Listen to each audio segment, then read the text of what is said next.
করবেন, সেটাই আমার আহ্বান।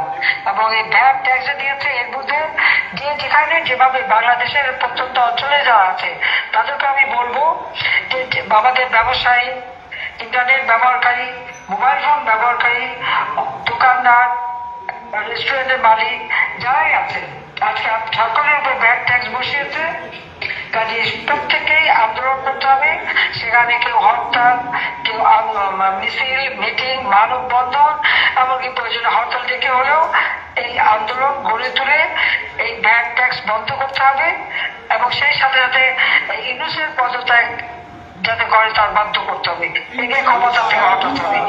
যে পথে সে এসেছে সেই পথে তাকে বিদায় দিতে হবে।